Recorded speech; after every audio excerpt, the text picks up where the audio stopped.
So we are here to continue our recitation of the Samadhi Raja Sutra, the King of Samadhis Sutra. We are doing the chapters 2 and 3 today.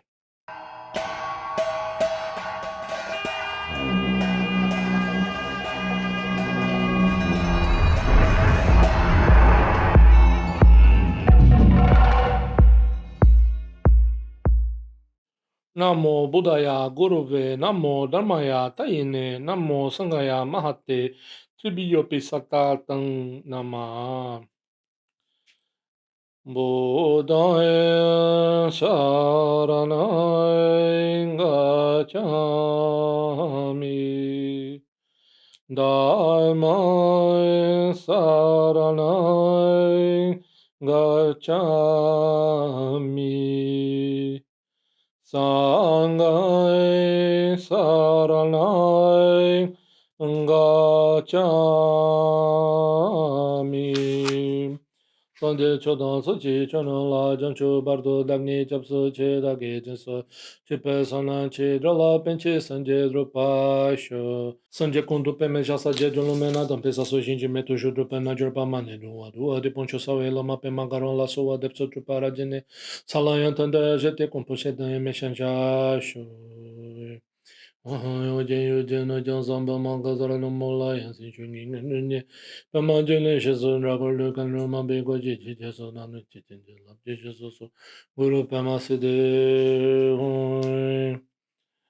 of Samadhis Sutra, Chapter 2, Salendra Raja.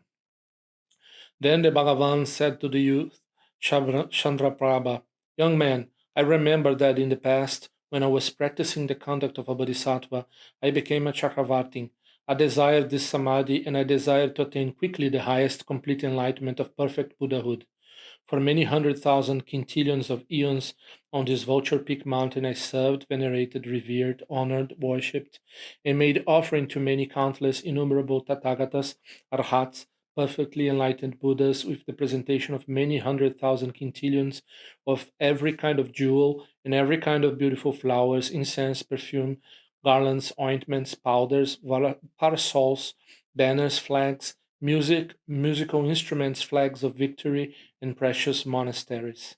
Young man, I heard from those Tathagatas extensively the Samadhi, they revealed the quality of the nature of all phenomena. I obtained it.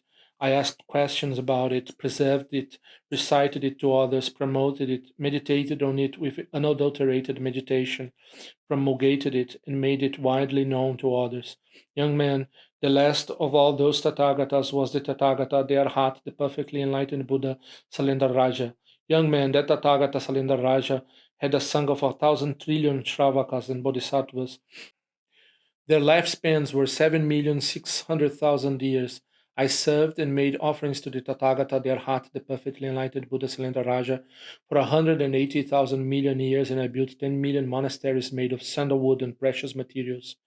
The Tathagata, the Arhat, the perfectly enlightened Buddha Salendra Raja's lifespan was 760,000 million years.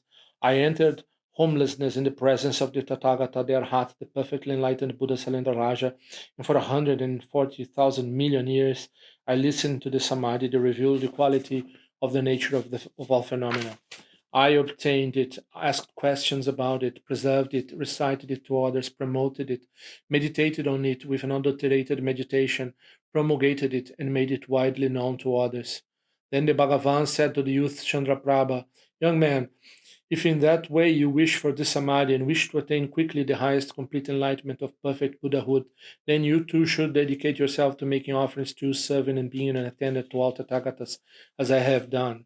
Young man, why is that? The natural result of making offerings to, serving, and being an attendant to all Tathagatas is that it will not be difficult for the Bodhisattva Mahasattvas to attain the highest complete enlightenment of perfect Buddhahood, let alone the samadhi as their natural result. Young man, in that way, you should never weary of making offerings to, serving, and being an attendant to all Tathagatas."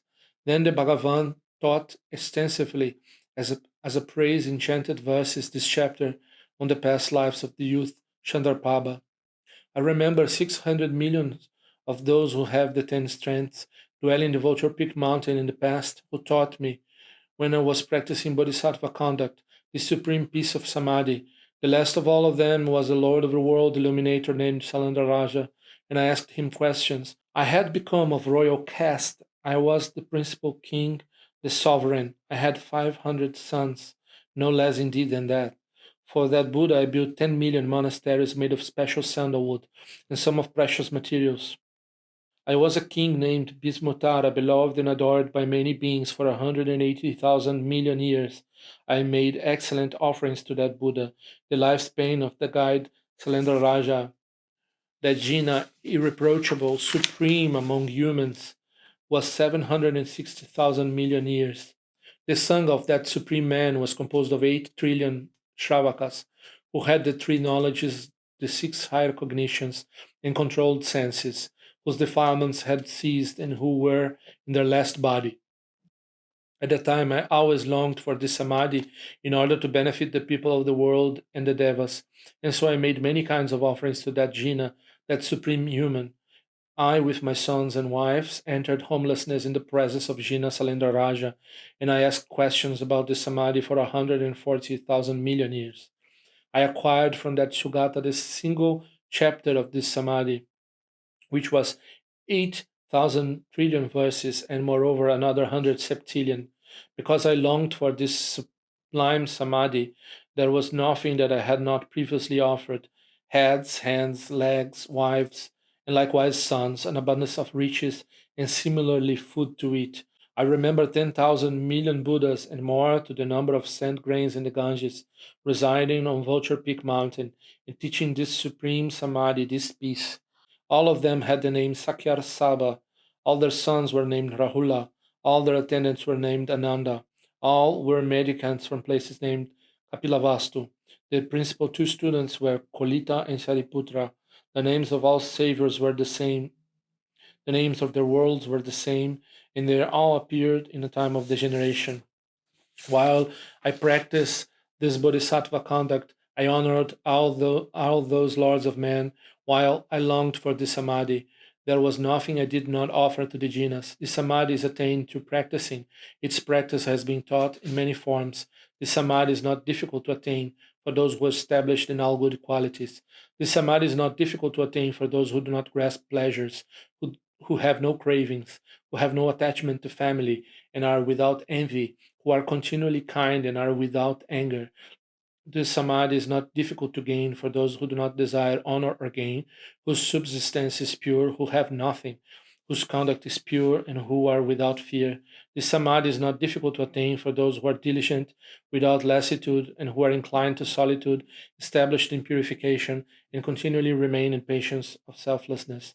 This samadhi is not difficult to attain for those who are not agitated, who have a well tamed mind, who remain within the conduct of mendicants and bodhisattvas, and who are predisposed toward generosity and are without miserliness. The primary and secondary signs, the 18 qualities of a Buddha, the strengths and fearlessness that I have been described by the guide, will not be difficult to attain for one who maintains the samadhi of peace.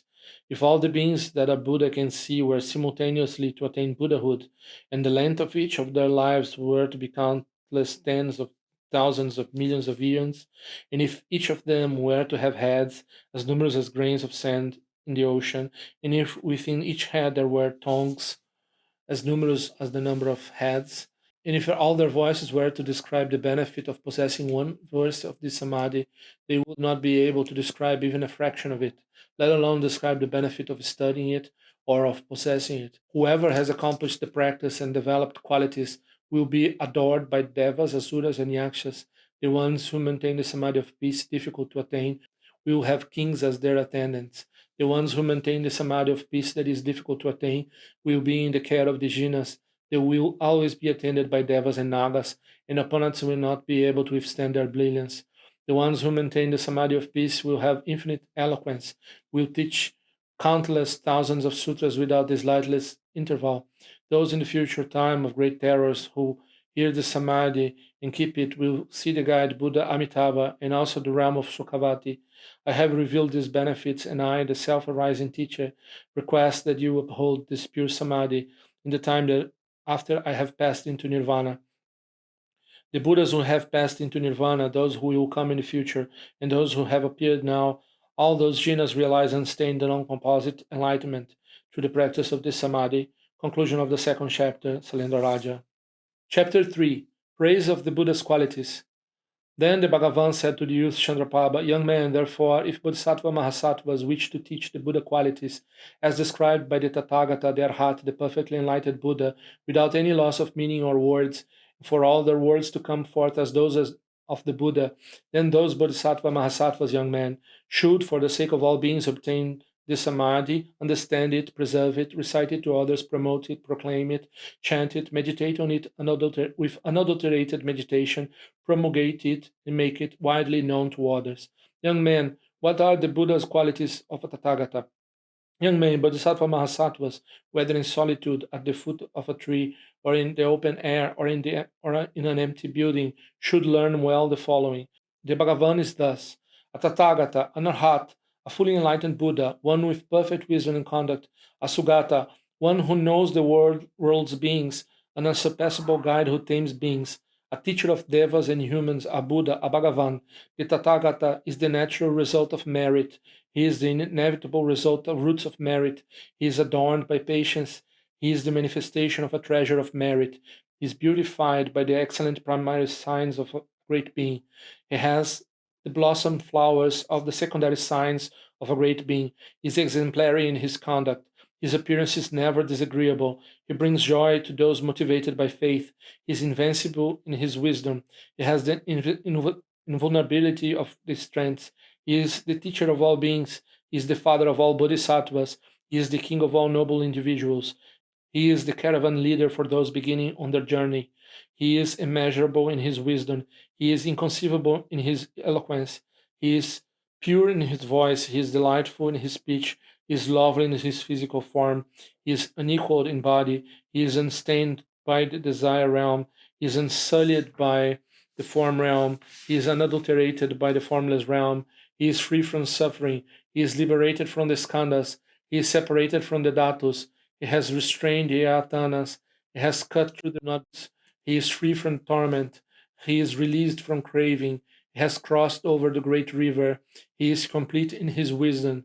He is established in the wisdom of the Buddha, Bhagavans of the past, future, and present. He does not remain in nirvana. He resides at the summit of existence. He is on the level of seeing all beings. Young man, those are the Buddha qualities of a Tathagata. If Bodhisattva Mahasattvas who possess these Buddha qualities and their praise, and who have continuous confidence of speech based on this samadhi, teach correctly the Buddha qualities and praises of the Tathagata, their heart, the perfectly enlightened Buddha, there will be no loss of meaning or words, and all their words will come forth as those of the Buddha. Then at that time the Bhagavan, in order to make the meaning clear, gave a detailed teaching by chanting the following extensive verses to the youth Chandraprabha. It would not be easy to recite all the praises of the jinas, even if one were to speak for many thousands of eons, and the jinas attain their qualities through seeking the supreme samadhi of peace. In the past, when I sought this supreme samadhi of peace with a mind that was indefatigable, I gave away a maiden adorned in jewelry, who was perfectly beautiful and desirable. In the past, when I sought the supreme samadhi of peace with a mind that was indefatigable, I gave away male and female servants, riches in grain, and also jewels, pearls, gold, and silver. When I sought the supreme samadhi of peace in the past, I gave the guides various kinds of precious jewels, strings of pearls, beautiful clothes, and necklaces of conch and gold. In countless, endless millions of eons, I developed the highest supreme aspiration and gave the best of perfumes and summer flowers to the kayattvas of the jinas. Through my giving the gift of the Dharma, I developed a pleasing following, but the thought did not arise in my mind of gaining renown to the giving of the gift of the Dharma. I never felt any reluctance to give away the loveliest things that gave me pleasure. I gave the gift of Dharma numerous times, and always my thoughts were of attaining Buddha wisdom. In the past, to attain the qualities of this training, I remained always in excellent quiet forests and had immense compassion throughout that time, and always my thoughts were of attaining Buddha wisdom. I had a distinct conduct that was gentle and sweet, a smiling face, the memory of what I had heard, and affectionate speech. My very sweet words were beloved by many, and all beings never had enough of looking at me. I did not have any stinginess for even a moment. Throughout myriad existence, I had no envy. I was always completely satisfied by alms. I offered everything and left no remainder. Those who remember just one four-line verse from this become very learned and remember all they have heard. Through it, the highest perfect faith arose in me, and I always honored it. I longed for the supreme peace of this samadhi and made many offerings to the guides. I gave to them an endless variety of gifts, and this maintained my correct conduct for a long time. From remembering one verse from this samadhi, the merit will be vastly greater than from endlessly offering numerous various worlds that are all filled with precious jewels. If those wishing for merit were to offer to the jinas whatever flowers and incense exist for numerous, countless, endless eons, and if those wishing for merit were to offer to the jinas every kind of music, light, food, and clothing for numerous, countless, endless eons, a person who develops the aspiration to enlightenment, wishing to become a self arising jina, a lord of Dharma, will have merit that will be vastly greater through remembering one verse of this meditation. The merit from possessing this samadhi is most vast. One would not be able to conclude reciting the description of its benefits, even in many eons, as there are grains of sand in the Ganges. Therefore, having listened to the excellent benefits of the Buddhas, you should quickly be one who has the transmission of this samadhi praised by the Buddha. In my past lives, I have honored 730 million Buddhas. All of those Buddhas promulgated this sutra. The name of this sutra is Entering Great Compassion. Buddha qualities will not be hard to attain for the learned one who trains in it. When the Lord's guide is in nirvana, in that future time there will be many undisciplined bhikshus who have no interest in becoming learned. They will utter praises of correct conduct, but will have no interest in correct conduct.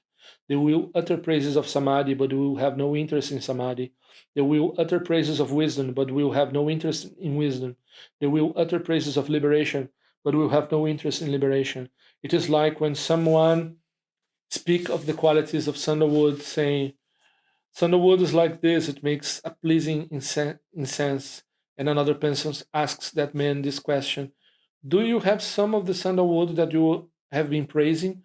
And the man answers him, "I speak the praises of that incense in that way, make my living, but I have never seen that incense." In such a way, in future times, there will be those who have no correct conduct, yet they who do not engage in it will make their living by praising it. In that way, in future times, there will be those who have no samadhi, yet they who do not engage in it will make their living by praising it. In that way, in future times, there will be those who have no wisdom, yet they who do not engage in it will make their living by praising it. In that way, in future times, there will be those who have no liberation, yet they who do not engage in it will make their living by praising it. When a certain poor person, despised by the populace, later finds a treasure and becomes rich, he is respected by the people. In that same way, not having attained the samadhi, a bodhisattva is not esteemed by gods or humans, kumbhandas or rakshasas, just like the poor person who has no wealth. Yet, when the wise man attains the level of the unfathomable Dharma treasure, gods and humans will be attracted to him, and he will give those beings the supreme wealth. Therefore, having heard the Jina's description of the perfect attainment of those benefits, forsake all happiness gained through meditation and hold the transmission of this supreme peace of samadhi. The Buddhas in all directions who have passed away, and those of the future and those who are present will attain unequaled, inconceivable enlightenment through having trained in this samadhi. The youth Chandraprabha was overjoyed, and in the presence of the Buddha, he said these words: "When the best of being has passed into nirvana, I will uphold this sutra in that very difficult time. I will give up my body and my life and whatever happiness there is in the world. In that time of great terrors, I will hold this samadhi of supreme peace. I will have compassion for many beings. I will see beings suffering without protector. I will be endowed with love for them, and I will uphold this supreme peace, this samadhi." At that time, no less than 500 people become holders of the sutra. The youth was their leader in this vast holding of the Supreme Sutra. Conclusion of the third chapter, Praise of the Buddha Qualities.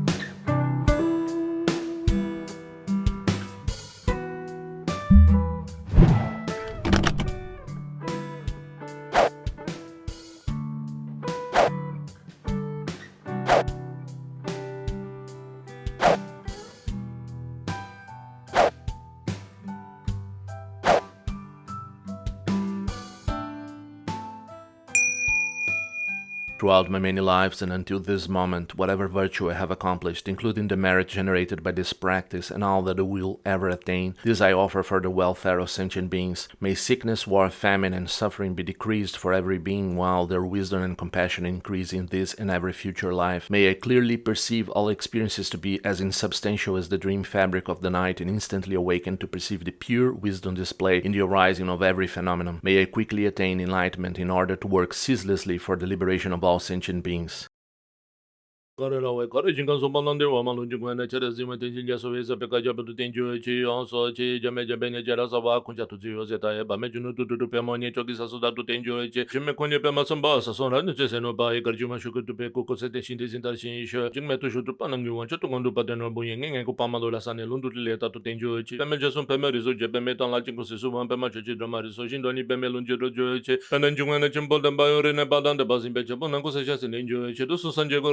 Quando guardate poi c'è un po' c'è constato da posto so ad so ci l'abdo so non so come c'è dan san palon do pa gente lo mo do ben zri ho mo do ben zri ho mo do ben zri ho che lo so sono lo c'è zalin so son già ba do ci sono un malo mi do sun che le